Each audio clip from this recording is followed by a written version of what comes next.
Thanks everybody for joining this morning. Hopefully everybody sees the screen up here, but welcome to the 10th webisode of CollabTalk. And I'm going to jump over to the screen here. And just to introduce ourselves, my name is Christian Buckley. I'm the Chief Marketing Officer for BZ and an Office 365 MVP. And I am dialed in from the Microsoft's office in Bellevue, the Civica building in downtown Bellevue, Washington. And let Naomi introduce yourself. Thanks, Christian. I'm Naomi Moneypenny. I'm the Chief Technology Officer at Many Worlds, a company specializing in machine learning and knowledge and expertise discovery. And happy to be here, actually at home for once in a while, and around in the Texas area. And always a pleasure to be on and having this conversation. So, Benjamin. Benjamin Niaulin. I'm Office 365 MVP. I had to read to see what kind of MVP I was. Thanks for the slide. I mean, everything changes so much, though. I work at ShareGate, and I'm at the office. Also a rare occurrence. Heading back on the road on Friday, like many of you. Mark. No. You're muted. Oh. Muted. Mark. No. Gonna speak up, Mark. I'm not. There muted. you are. Sorry. Actually, none of us are those kinds of MVPs anymore. They just changed all the awards, and I just looked it up. We're Office servers and services. Exactly. That's right. That's correct. That is correct. Not that we care about that, but thanks. I'm from. I live in Boston, and if there's any noise on my end today, it's because there's a little construction going on in the house. Sorry about that. Yeah, no worries. And we're going to jump to some other slides here where you'll actually see our faces here in a second.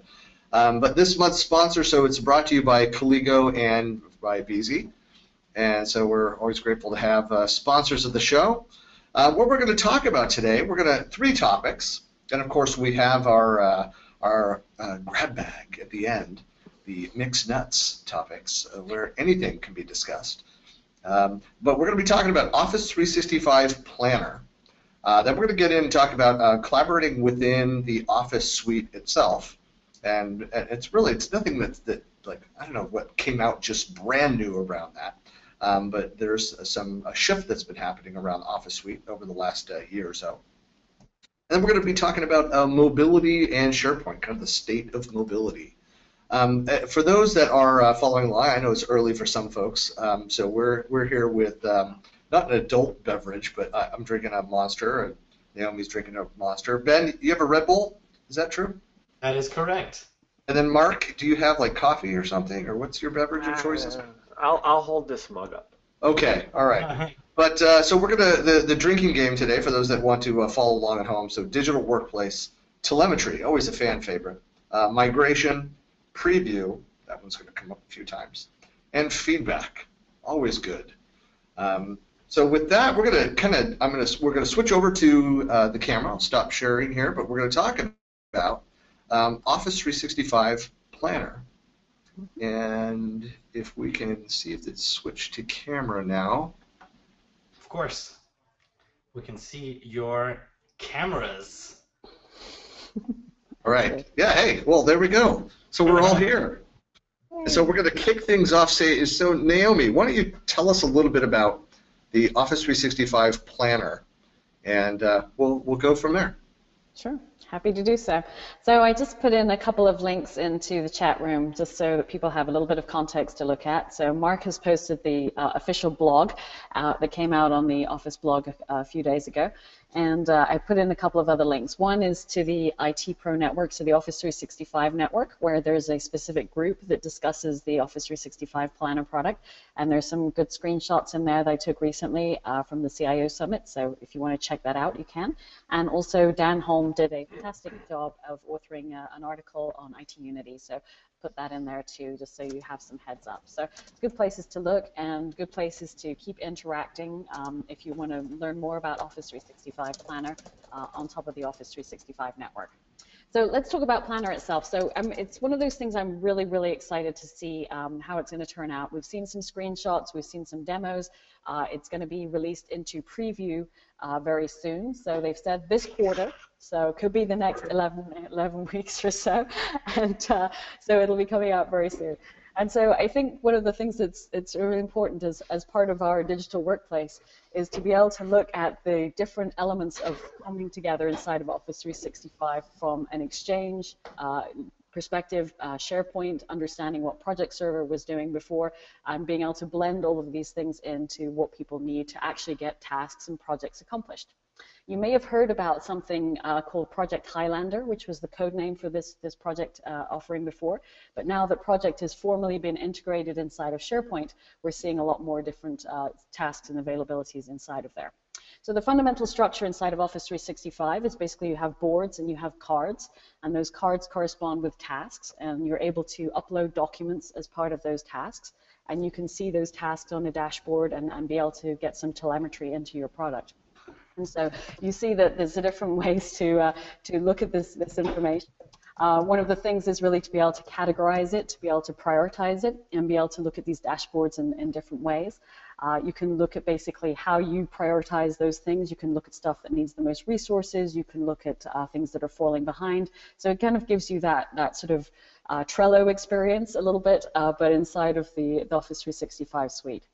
Most exciting for me as well is there's also like a OneNote notebook connected to this, so it's corresponding not just inside of Planner and what you're trying to do with your tasks, but it's also looking at how you can integrate into Office 365 groups. So you'll have a group associated with that project that you're working on, you'll be able to see that team, but you'll also have a OneNote notebook associated with it too. So I think it's going to be really exciting to see the preview, and definitely going to be excited to see the different feedback that comes out from the preview very soon. So I wouldn't say. So you just really ran the gauntlet there of the drinking. I tried hard. I tried hard. That's great feedback. I am wired now, thank you. I tried hard. So I wanted to see. So Christian, do you have some thoughts in terms of the integration with what we've seen with Planner so far and some of the dashboards that they've presented, and how that's going to integrate in with Office 365 groups for a more seamless experience? I mean, I think there's a couple things there, and there's, it's obviously we need to see the preview in place and be able to play with it. Oh, come on. All right, there you go. This is payback time. No, but I think we need to see it and play with it I'm sure we'll have a number of other questions from screenshots. I mean, it can be even what some of us that have seen kind of an advanced preview of some of the capabilities. Thank you. There's coming from a background of project and portfolio management, there's certainly a number of things that I'm excited about. Having the Kanban list type capability, for sure, it's something that I'm a big Trello user. I know there are other tools that are out there. There's actually free scripts that are available. That you can add a Kanban list, that's a touch-enabled drag and drop list management tool right into SharePoint. I believe it works in 2010 as well as Office 365. There's things that have been available for a while, but what'll be interesting to see the level of integration beyond what we've seen in those screenshots. And here's something, and I wrote an article for Redmond Mag. Where I touched on this is that it's actually a dangerous area for Microsoft, whether they make it too complex. And I know what we've seen, it's pretty straightforward and looks good, but the danger with these kinds of, especially on the project management side, is how heavy is the project management light capabilities of Planner? Because honestly, if they try to do too much, then I think that it will really heavily impact getting users to adopt and move over and start using the capability. I know, Mark, you keep shaking your head yes. I mean, on that idea of keeping things simple. Yeah, it's an interesting sort of Scylla and Charybdis kind of thing, I think. I mean, I think we all view the world through the clients we have or the organizations we work with or the products we sell or whatever it is. And I know that I have clients, I've had many clients over the years who even struggle with using just a plain old tasks list. They don't really like having their work sort of exposed that way. At the same time, I think that this Planner functionality, and I'm not wild about that word, but to me, the key word here is task management, really bringing some meat to the groups and helping people get things done, because that's what it's all about, right? And it's great that we can discover content and we can understand what everyone's working on, but I think getting work done faster or better is the goal of any system like this. By bringing the capabilities that Planner has, I think that becomes a lot more of a possibility than it did when it was just sort of a place to put your stuff. So I'm excited about it from that perspective. I think the graphics and the way that it shows what you still have to work on, how many things are open, that sort of thing, might actually finally get people more interested in the whole concept of task management within the greater SharePoint landscape. So maybe that'll help. These donut charts are showing up everywhere now, and they seem to be something that people understand even more than pie charts. So I think that's, I mean, it's a good visual, and it actually helps people drill into things really well. So I think it has a lot of possibilities for making people more productive. And again, I'll say it more than once. That's the whole point, right? It's not just putting all this crap in front of people and saying it's going to solve your problems. It's actually making people more productive. Ben, you're nodding. It's your turn. Yeah, no, I agree. Everything I think has been said really well, but I mean, Naomi mentioned it earlier, right? It's very similar to something that a lot of us know already, which is Trello, right? Trello, you get a board, you can create multiple boards at the office, and then in the board you have your different lists, which in Office 365 Planner they decided to call this buckets. And then you put your cards in the right column, and then as the card or the work in that card evolves, you move it to the right-hand side. We have been working this way for the last couple of years, and I absolutely love it. So I'm very excited to see it coming part of Office 365. Just simply with the login, already that with Trello would be amazing. So to have it on Office 365 is great, and then integrated with groups, giving it a little bit more meat and bringing groups a lot more closer to the ideal scenario of what groups is meant to be, right? We're building towards it. So I'm very, very excited. I think you were talking about like the name Planner. That's really task, and I agree with that. But on the other hand, I think it's important to note that it's not necessarily just for task. I don't see it just for task management, because you basically have cards and you put them in buckets or lists. So it could be a group of people trying to get organized and just having a list of things that they want to do this year, right? So, for example, we have a board and it's the roadmap.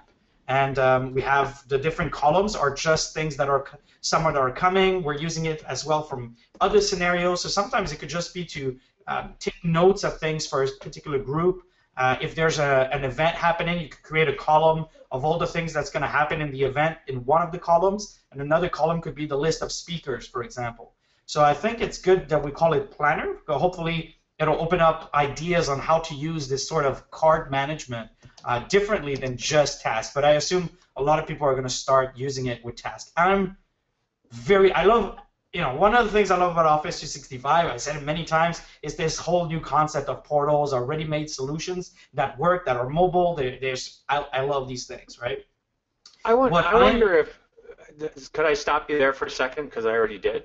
I wonder how many organizations, though. I mean, when I think of you folks up at ShareGate using Trello, I'm not surprised at all. You're young, you're progressive, you're hip, right?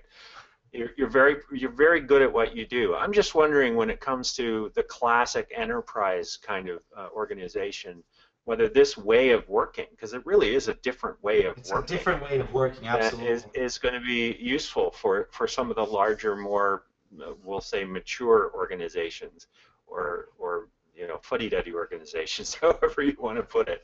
But changing the way you work is hard. SharePoint has always been hard organizations to use for exactly that reason.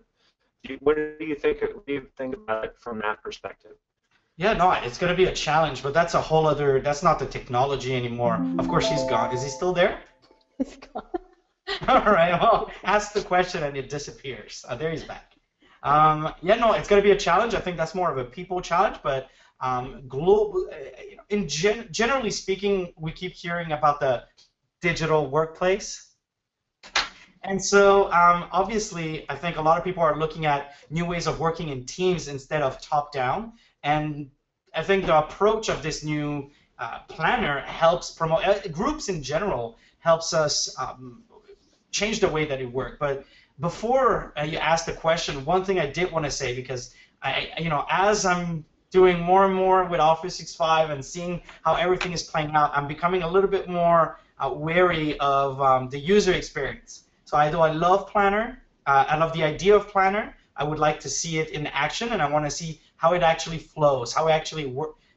Using it, how is that going to feel? So until I can actually work with it, I'm going to say that I love the idea. Existing products that we use that are similar, love it. If you're working this way as task management and card management, it's a great new way to get organized. Whether you're using Kanban or Scrum or any other types of project management, it fits really nicely in the different ways of working. But looking forward to see how that's going to play out. Ben, I think that's kind of the point I made at the beginning about the user experience and making it too complex. And yes, there's a great comment that Steve made about project server being overkill.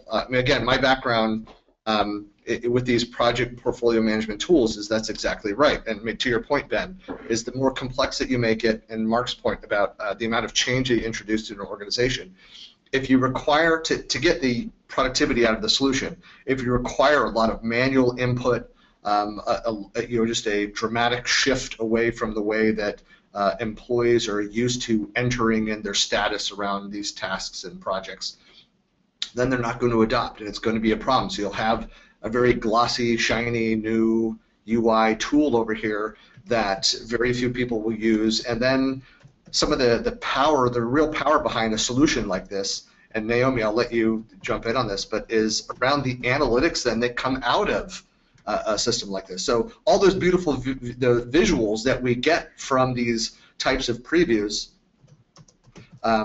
is that, thank you, it's really they don't become a reality if one, you don't have the the adoption, and two, if people are not entering good information into this. And so that's really the question.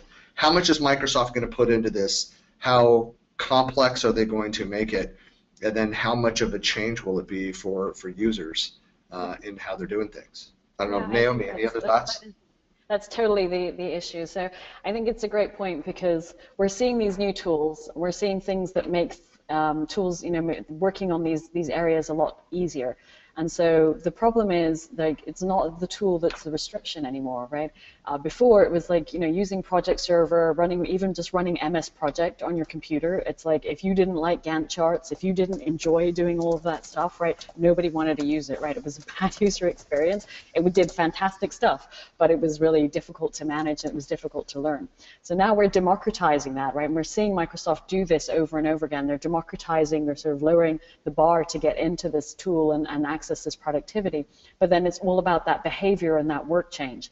And so the issue then is like, okay, once you have all of this data, are people putting in the accurate data, as you said, because the telemetry that's actually rolling up into your project server, into your project management portfolio is being affected by that. And so the key thing is, how do we make it easy for people, and how do we position it as a solution inside of the organization? And so I think the integration with groups will definitely help.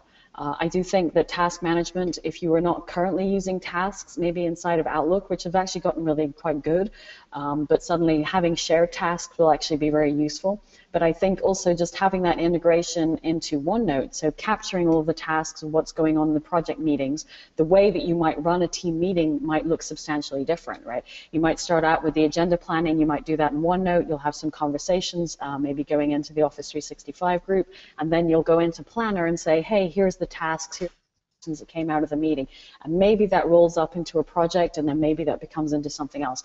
And so that's kind of the area that I think we're going to see people go into. But it's always the onus now is in terms of what we're adopting inside of the company to help us understand that behavior and the solution that we're proposing to the end user, and saying this is how you're going to work in this new digital workplace era. Here's all the different areas for being the solutions that we're delivering and the different projects that we're going to deliver.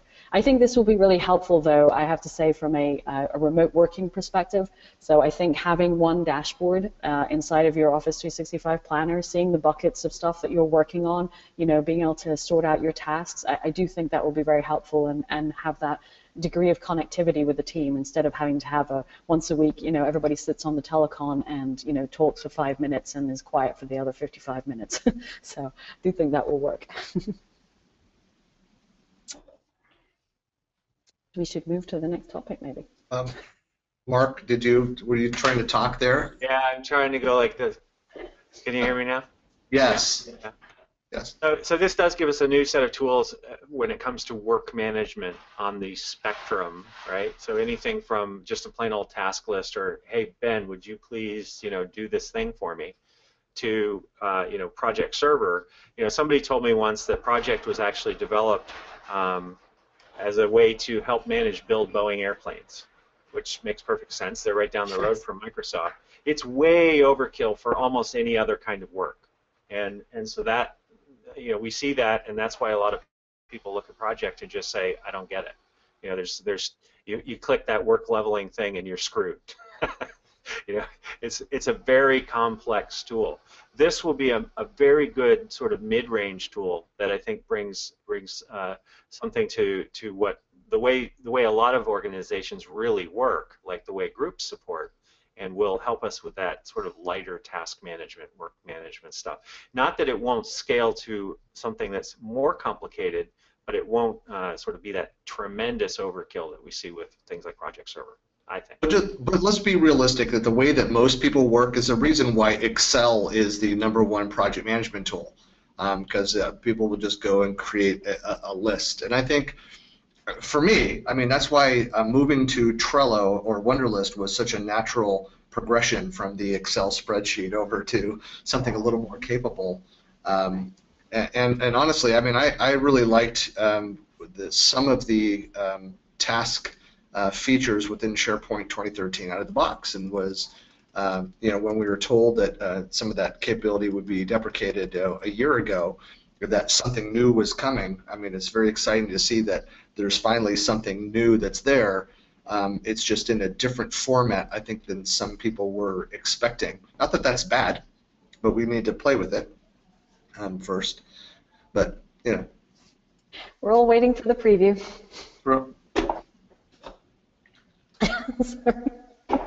Thank you. All right. So I know we've got you know, a couple other questions, and we can answer before we jump over to the next topic.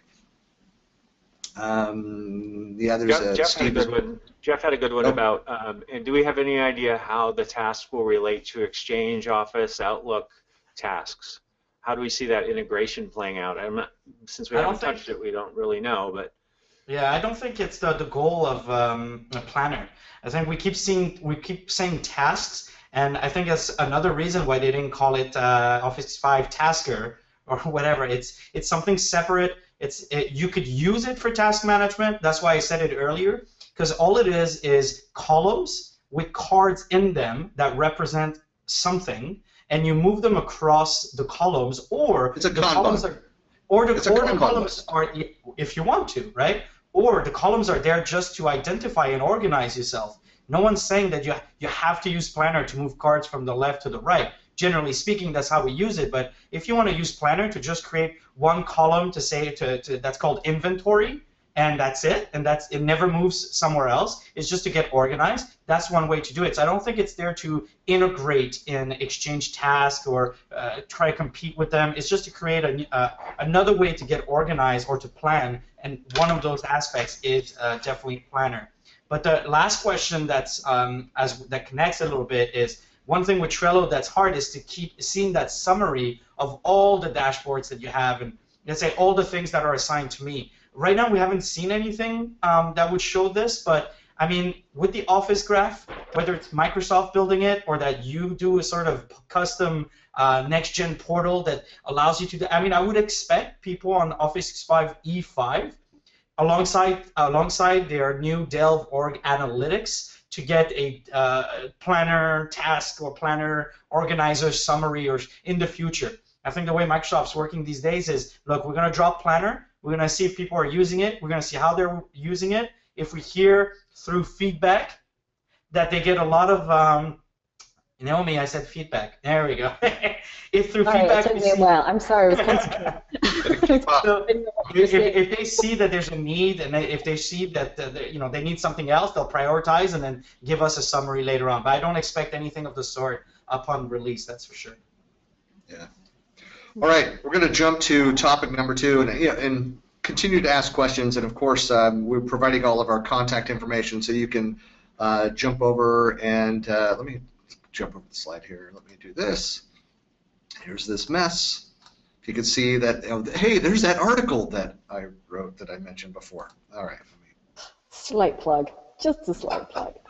All right, topic number 2. Give you feedback on that. Yeah, thank you. I don't drink and PowerPoint at the same time. So that's why. Are you collaborating at the document level? So really, we're going to jump into the topic number 2 about the expansion of the collaboration capabilities within the Office suite. And I'll stop sharing that. Jump back. All right. So this is something that I mean, we've seen. It's not been like suddenly a release now. I mean, there's been little things that have been coming bit by bit over the last year and a half or so. But one of the things I mentioned as we were kind of prepping to go live here at the show that has been just fantastic is the extension of Outlook to include, be able to drop in one Skype for Business, improved on the ability to launch kind of impromptu meetings or to schedule and host meetings, but also to drop in the OneNotes for those meetings.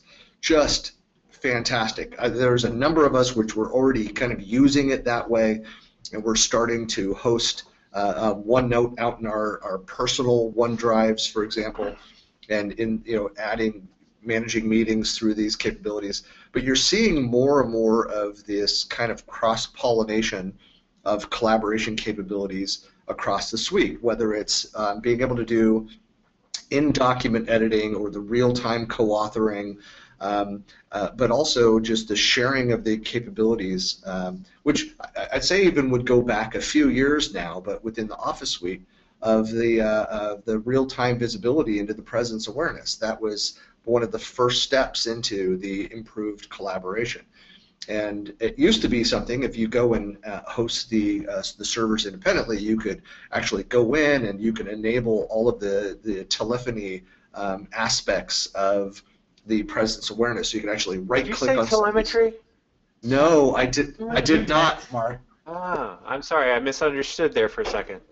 No, Mark. In the digital workplace, there's telemetry, there's migration, there's well, let's preview the feedback totally later. Derailed you.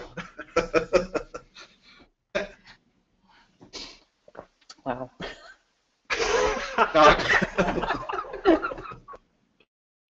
I think I've accomplished my object. Yeah, thank you.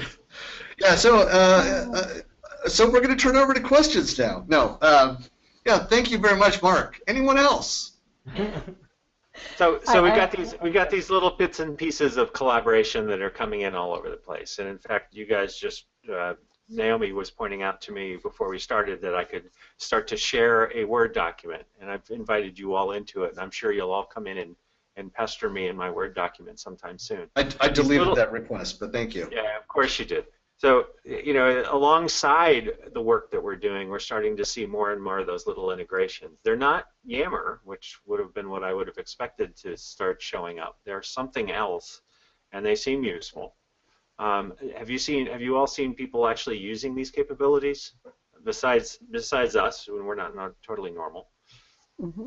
They've started to trickle. Yeah. Yeah. I think for the folks who've gone, I mean, with Office 2016.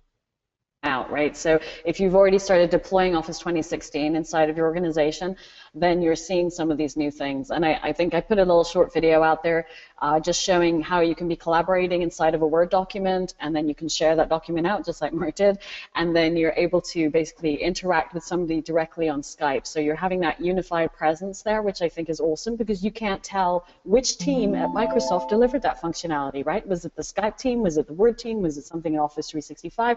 It's awesome. No, but it is awesome, right? It's like amazing, because you can have that Word document, you're typing in there, the other person is co-authoring with you, you can be watching their video, or you can just be typing on IM with them, and I think that's just a fantastic experience. It's how document sharing should be, it's how collaboration is in the real world, and it should mirror that experience that we have inside of the digital workplace. And so thinking about... Naomi, on that? And so just to interject one piece is that also the ability to do that with people outside of your organization, people that might not even be running Microsoft Office and have licenses for that. I mean, this is the fact that it's now through the the Office, the web app capability, which used to be the servers, which is now offered just online. I mean, that makes a huge difference as well. So and these are these some of these sharing capabilities and collaboration capabilities are sort of transient, right? We can invite people into a document, or we can invite people into the OneNote meeting or something like that.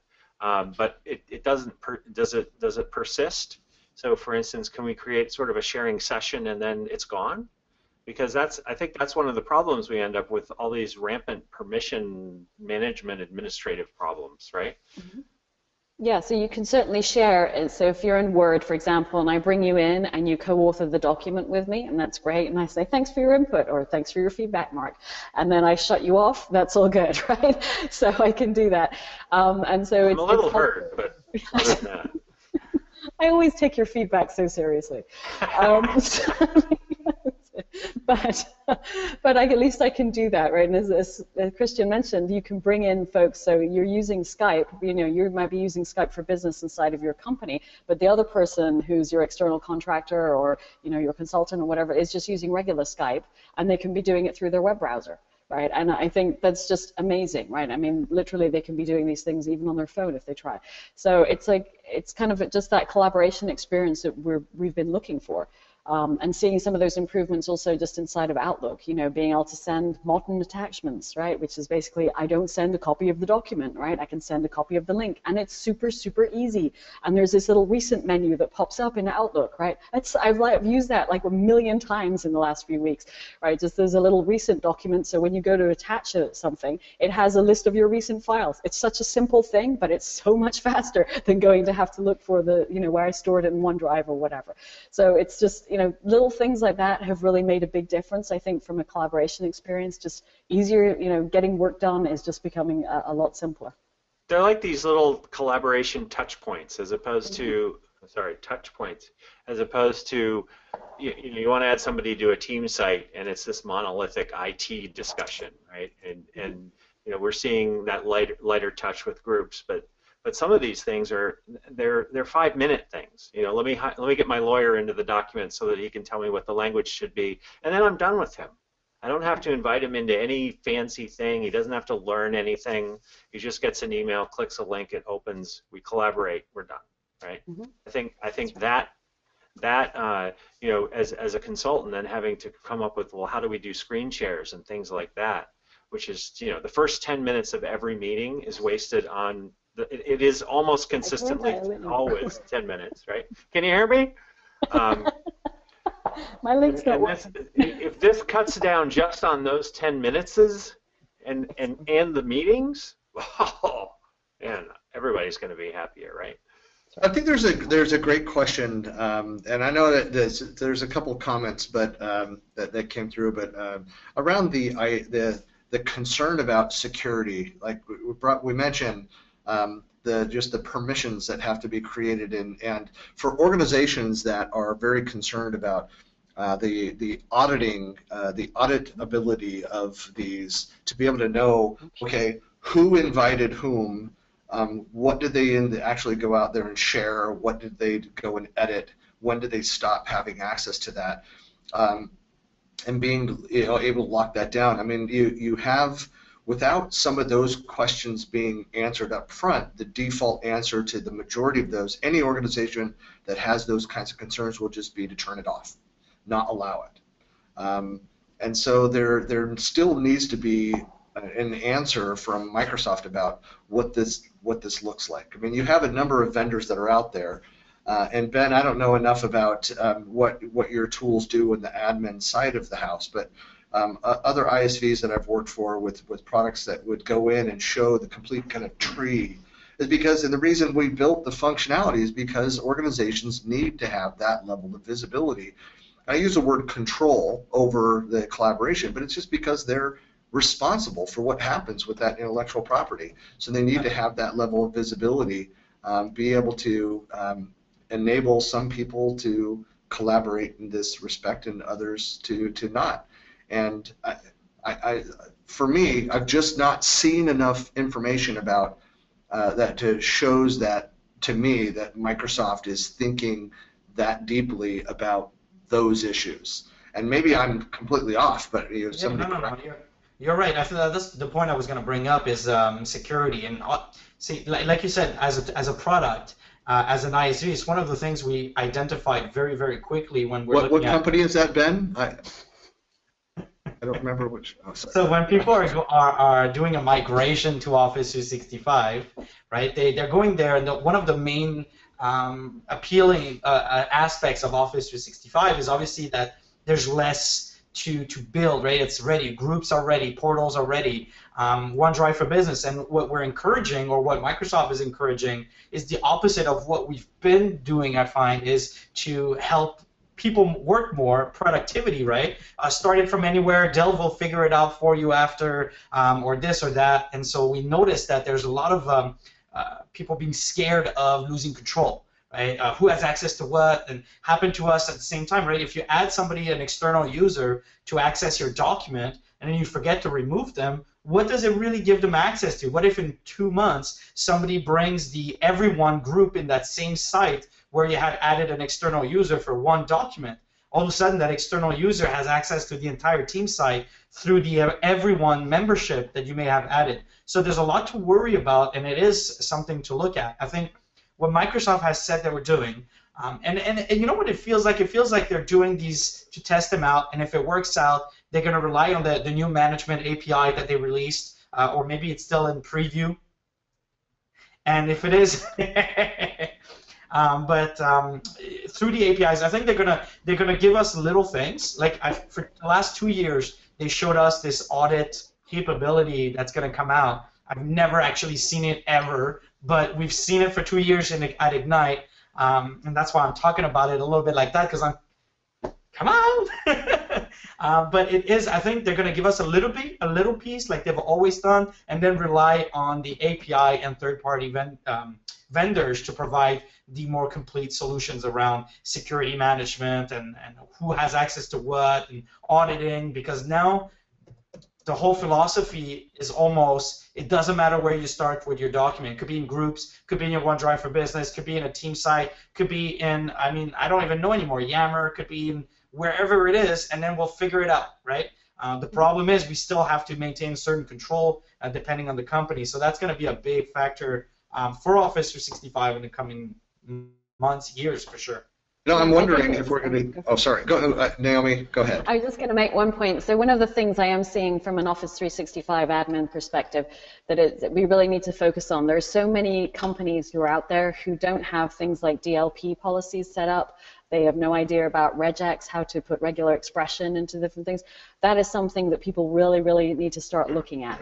If you don't have your data loss policies established inside of Exchange, for example, so that the documents that have certain, proprietary and confidential in them, etc., right, cannot be shared with outside folks, unless they're contractors or other rules around it. If you don't have regular expression data set up so that it's looking for certain sequences of information, maybe it's for, social security numbers, credit card numbers, those kinds of things, right? The onus really is to look at, IT needs to really work on some of those areas. I see a lot of people who, just because, we have a firewall and we only talk to people inside of the company, that's been good enough. It isn't anymore. right? If you really want this collaboration inside of your ecosystem, and you need it, right? As a business, as you know, you need agility, you need responsiveness. You're going to work with outside partners more and more and more.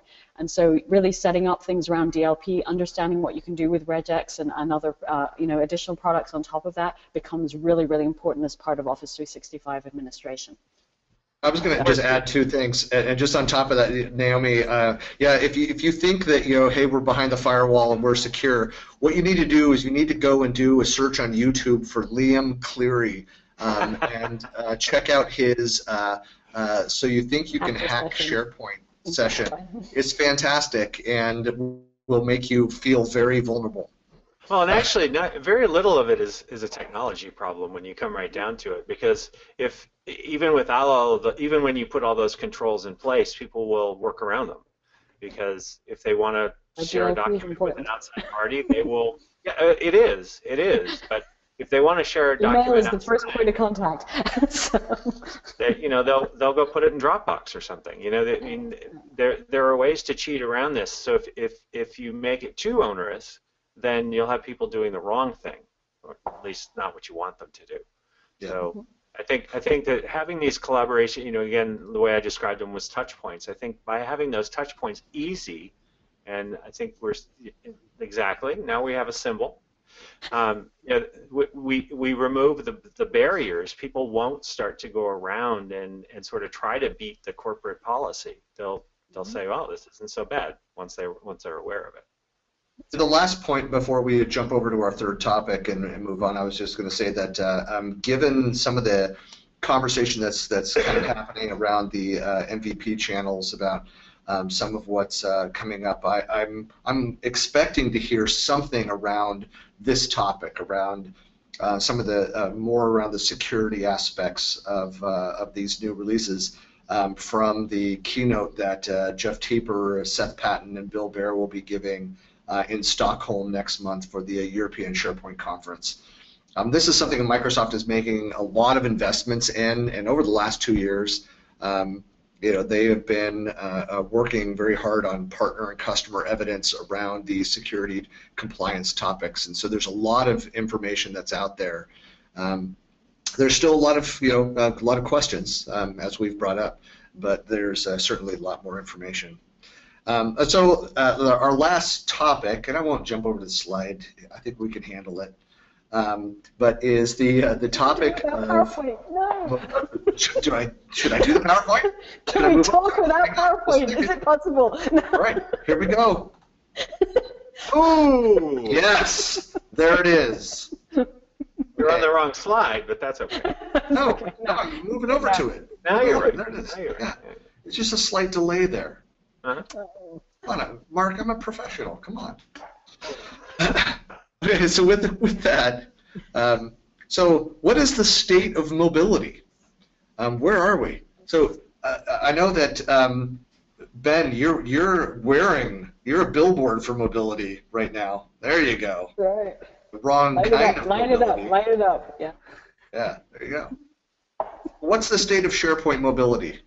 I don't know who wants to grab that first.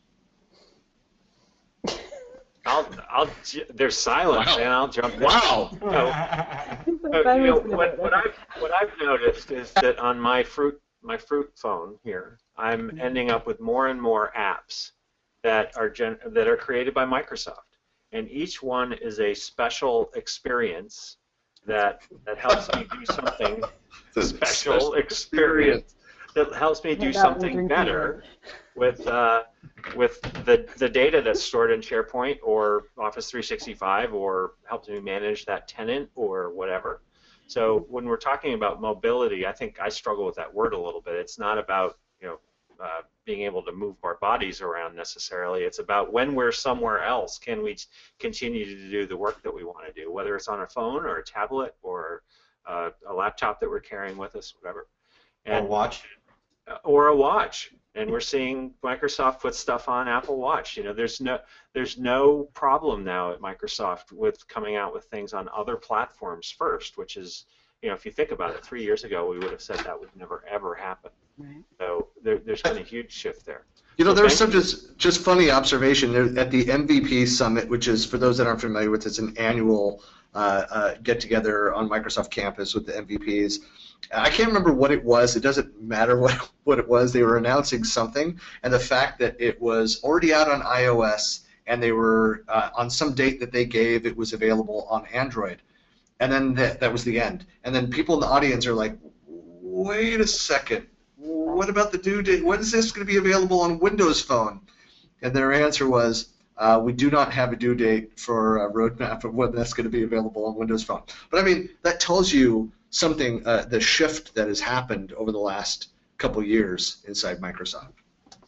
Yeah. Sorry, I just wanted to interrupt and share that anecdote, Mark. That's absolutely true. And you know, speaking of MVP Summit, I think 4 or 5 years ago when I was first an MVP, having an iPhone in my pocket was almost embarrassing, right? You weren't supposed to have somebody else's hardware. So the fact that Microsoft has totally changed their thinking about that, and they're building great software for all the platforms is a big thing. That's a huge thing. Yeah, I'm still running Vista on my Mac. Naomi laugh like crazy too. Sorry. No, so I want Schedule Plus on my iPhone. S Plus, I know. I keep hearing S Plus still. It's crazy. It's still people saying that. It's amazing. It just never dies. So yeah, definitely from a mobility standpoint, I think there's a few things we're seeing. So obviously we're definitely seeing some fantastic experiences exactly on our iPhones. And actually it's very funny because when somebody looked at mine, I got my iPhone recently, and somebody looked at this is so much faster, and being able to very quickly iterate with the product too has really been amazing. So I'm actually so impressed with what's coming out. I mean, there's so many releases with Office 365, and making this part of our digital workplace, part of whatever device you want to work on, I think is just incredible. So. But it's not that when they say mobility, I think it's more than just mobile, right? Mm-hmm. It's that our work goes with us. That's right. In the sense that we can pick up any device, and it's where we left off. And in fact, when you open Word in Office 2016, it says you pick up where you left off, and it actually gives you a little arrow that says this is where you were. So it helps you get right back to work instead of having to sort of put your mind around what page was I on the last time. That's right. So and just having a Skype for Business on your iPhone has been amazing, right? So there's a new client just came out, Skype for Business. Last week. Your iPhone. Yeah, last week.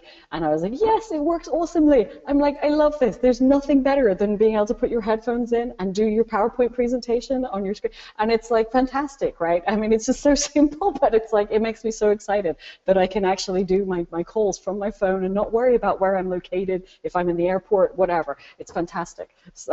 I was watching a presentation at the local user group this last week, and we could actually stop traveling with laptops as speakers. We could be traveling just with our phones, do our PowerPoint presentations, bring in guest lecturers, all that sort of stuff just with our phones. That would be pretty wild. You know, there's two people that I know that I've talked to that have done exactly that.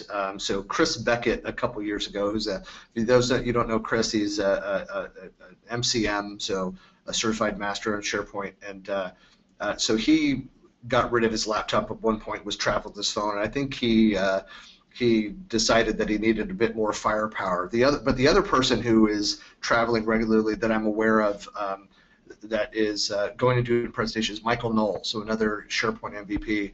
And so and if you know Michael, I mean, when he travels the world and he's got just this little leather satchel on the side, and he's like, oh yeah, I'm on the road for a week, and I'm just thinking, I don't know, when I travel that long, I need more clean underwear. That's me. That's me. But he's been, he had his laptop for years, and it was like the heaviest part of the, I'm not implying anything by that. Naomi's turning a little bit red there. But he started traveling with just his phone. I mean, and I think Microsoft is really tapping into that idea. I mean, sorry, this is just kind of a side anecdote, but you know, with all the news that's out around Surface Book and the Surface Pro 4, and I went into the store. My first thing so I use a Pro 3, Surface Pro 3, and honestly, I picked up the book, and I thought this thing is too dang heavy. I will never carry this. I don't want it because I'm spoiled now on the form factor here for the Surface Pro. but is this idea that we're no longer accepting the form factors that are this bulky, heavy. We want something that is lightweight and powerful. And now you have the ability to, from your phone, from your tiny mobile device, plug in, or plug in. See there, I'm using an old phrase. To connect to a small keyboard, to connect to a monitor, to even project, your PowerPoint presentation, if that's your format. It's just amazing, and we're getting very close to that time where you may not even need those devices. Hotel rooms will likely come with monitors and keyboards that you'll just be able to sync with your device, and so you can even lighten your load even more. Mm-hmm.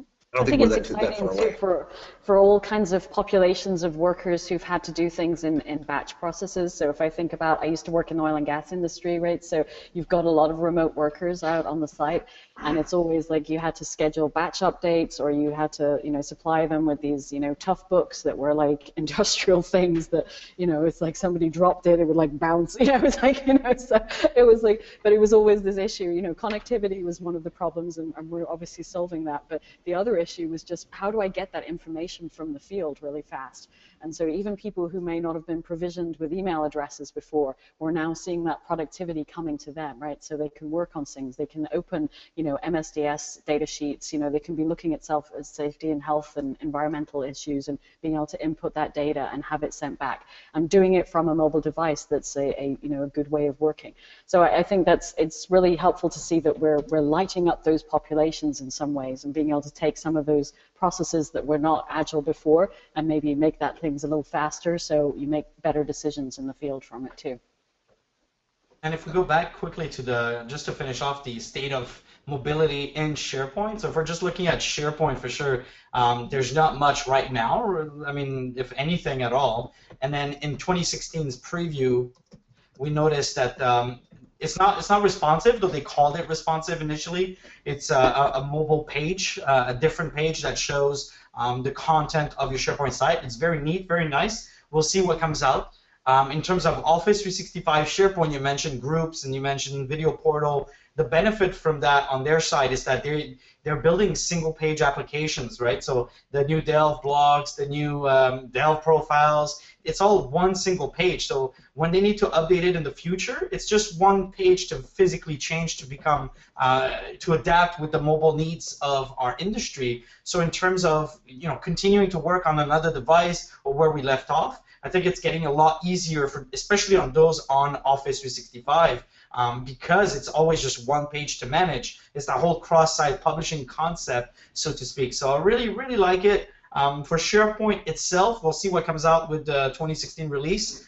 I'm hoping it's still Q2, even though Ignite has been pushed away till September, but I'm hoping that's still Q2 2016 for SharePoint 2016. And we'll see how how it presents features and what you can do and how you can work with the different mobile devices, and when we're talking about devices themselves, of course.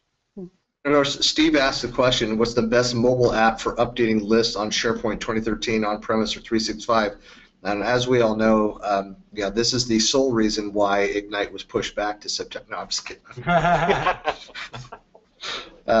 don't know. For going interestingly, there isn't an app for that, right? I mean, no, not a lot of other things, but not for that. Mm-hmm. I mean, there's third parties, but not Microsoft apps to go play in SharePoint in lists and libraries for sure. I think that also the fact that doesn't exist tells you something about where we're seeing Microsoft go with the concept of lists. It's not that they're unimportant. It's that there are other mechanisms now.